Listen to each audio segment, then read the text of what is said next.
따자하오, 여러분 안녕하세요. 중국어 노트 오늘은 7번째 시간이고요.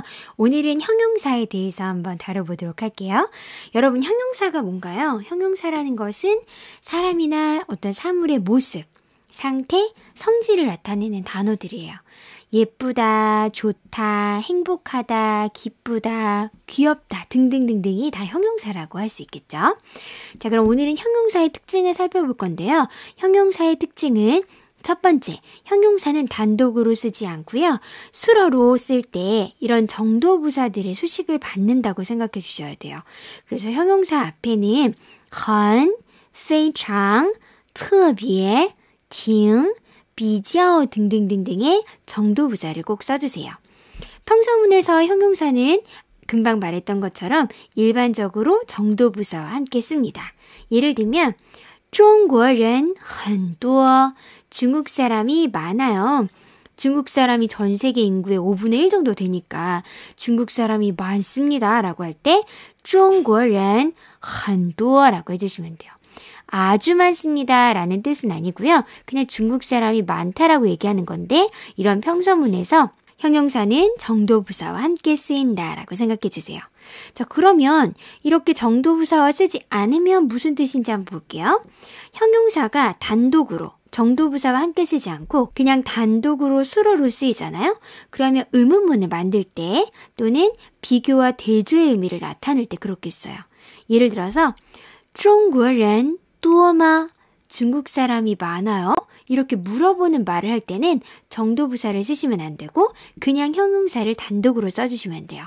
中国人多吗? 중국 사람 많아요. 이렇게 물어보는 거죠. 자, 이번에는 정도부사를 쓰지 않고 그냥 형용사 단독으로 한번 써볼게요. 中国人多 이렇게 얘기를 하면 중국 사람들은 비교와 대조의 의미로 생각을 해요. 그래서 거기 어떤 교실에 中国人多 중국 사람은 많고 韩国人不多 한국 사람은 많지 않은가 보다. 서로 알고 있는 내용이어가지고 뭐 생략할 수 있지만 어쨌든 이렇게 또어라는 형용사만 단독으로 수러를 써주시고 앞에 헌 같은 정도부사를 쓰지 않으시면 중국 사람들은 비교와 대조의 의미라고 생각할 수 있어요.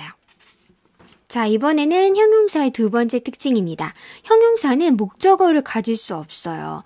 예를 들면 많이 만족하다라는 형용사, 만족하다라는 표현을 써서 뒤에 뭘 만족하는지 목적어를 쓰면 틀린 문장이 돼요. 읽어볼게요. 我很满意这次考试的成绩. 저는 아주 만족합니다. 뭘 만족하냐면 이번 시험의 성적에 만족합니다. 왠지 한국어로는 될 것 같잖아요. 중국어에서는 많이라는 형용사 뒤에 목적어를 써주시면 틀려요. 그럼 이 문장은 어떻게 고치면 좋을까요? 중국 사람들은 이렇게 써요. 我对这次考试的成绩 저는 이번 시험 성적에 대해서 개사구조로 앞에 써주시고요. 그 뒤에다가 형용사를 써요. 네, 이렇게 써주시면 돼요. 그래서 나는 만족합니다. 이번 시험의 성적을 이렇게 쓰지 마시고 앞으로는 이렇게 써주세요. 我对这次考试的成绩很满意 라고요. 자, 이번에는 또 이렇게도 많이 실수하시는데요. 这双鞋, 이 신발이 很合适你, 너한테 잘 어울린다. 合适이라는 단어는 알맞다, 적합하다 라는 형용사예요. 그런데 이 合适이라는 형용사 뒤에 목적어를 쓰시면 틀립니다. 자, 이 문장 어떻게 고치면 되냐면요.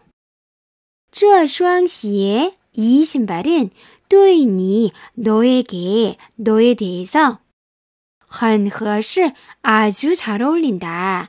这双鞋对你很合适 이렇게 써주셔야 맞는 문장이 됩니다. 그래서 여러분들 꼭 기억해 주세요. 형용사는 목적어를 뒤에 쓸 수가 없어요. 자, 이번에는 세 번째. 형용사를 부정하실 땐 여러분 시제를 따지지 마시고요. 자꾸 한국 사람들은 과거에 있었던 일에 대해서는 부정할 때 매의로 부정하시는데 형용사 부정은 항상 뿌로 해주신다라고 생각해 주시면 돼요. 예를 들면 我身体 나의 건강, 내 몸이 舒服, 편안하다 있는데요. 내 몸이, 내 건강이 편안하지 않다. 내 몸이 편치 않아요. 몸이 좀 안 좋아요. 이렇게 얘기할 때 슈프한 상태가 아니기 때문에 不舒服라고 써주시면 돼요. 나 몸이 안 좋아요. 我身体不舒服라고 하시면 돼요. 예를 들어서 어제 저 몸이 안 좋았어요. 안 좋아요가 아니라 안 좋았어요. 이렇게 얘기하실 때도 앞에 어제만 붙여서 昨天我身体不舒服라고 해주셔야 돼요. 자, 이번에는 매일을 사용해서 부정할 때도 있거든요. 그러면 어떤 차이가 있는지 볼게요. 매일을 사용해서 부정하실 때는 아직 뭐뭐가 되지 않았다라는 변화 부정을 나타내는 거예요. 않았다가 아니라 되지 않았다. 어떻게 달라지지 않았다, 변화되지 않았다라는 부정의 의미로 생각해 주셔야 돼요. 예를 들면 他的病, 그의 병이 还没, 아직 되지 않았어요. 好, 还没好, 아직 좋아지지 않았어요.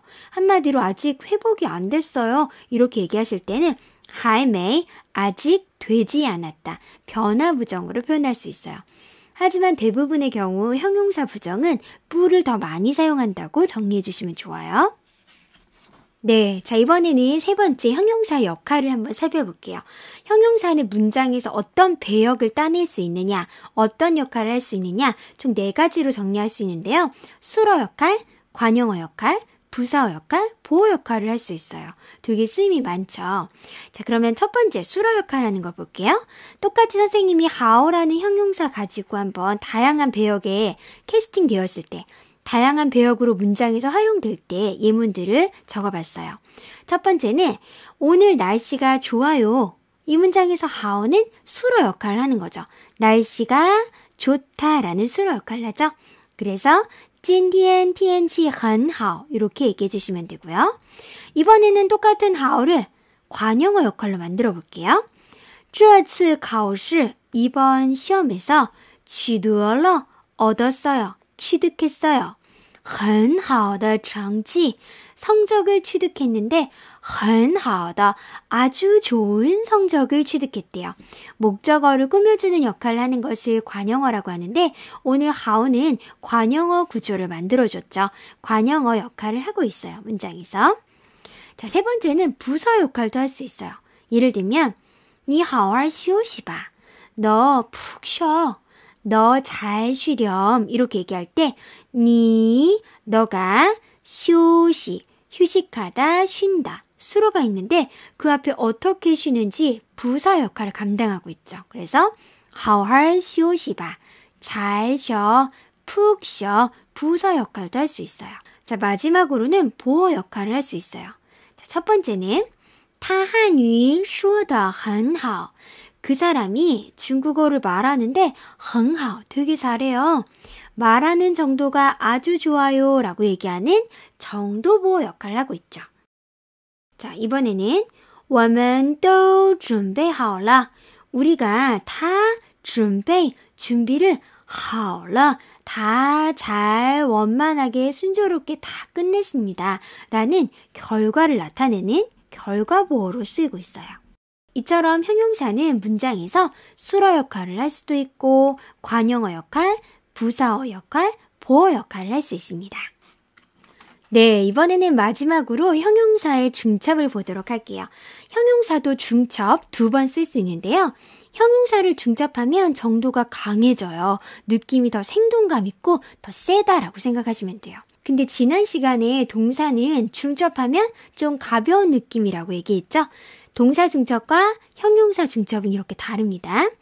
자, 또 일반적인 경우 만약에 이름절 형용사를 중첩한다. AA로 중첩해 주시면 돼요. 크다, 따를 중첩하면 따가 되고요. 이음절 형용사는 중첩할 때 AABB로 중첩해 주시면 돼요. 漂亮, 예쁘다라는 형용사 A음절과 B음절이 있는 이 이음절 형용사를 중첩하시면 漂漂亮亮, 漂漂亮亮 이렇게 AABB로 중첩이 됩니다. 동사와 차이는 동사는 이음절 동사 중첩을 어떻게 했었죠? 介绍, ABAB로 중첩했었어요. 그렇죠? 자, 또 중첩한 형용사에는 정도부사 很,非常 같은 아이들 붙일 필요가 없어요. 이미 정도가 강해졌기 때문에 정도 부사는 붙일 필요 없고요. 또 중첩한 형용사 앞에는 뿌를 쓰지 않아요. 그냥 안 크면 부따 하면 되는 거지 부따따. 안 이쁘면 부피얼량 하면 되는 거지 부피어피얼량랑 이렇게 얘기하지 않는다는 거죠. 자, 이번에는 중첩한 형용사가 수로로 쓰일 경우 보어, 관형어, 부사어로 쓰일 경우 뒤에 뭘 붙이는지 한번 볼게요. 만약에 수로로 쓰인다.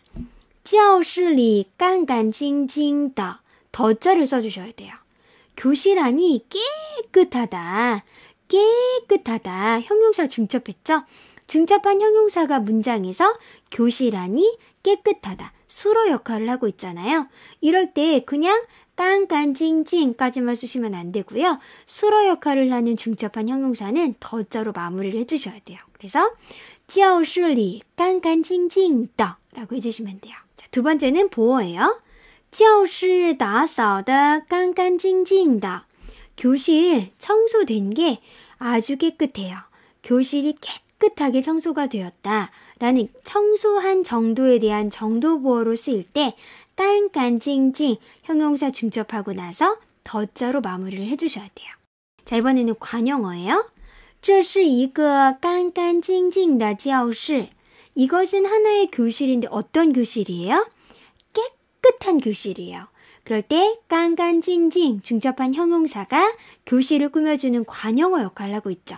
이럴 때도 더자를 붙여주시는 거예요. 수로나 보어나 관형어로 쓰일 때는 중첩한 형용사 뒤에 the를 붙여주시는 거죠.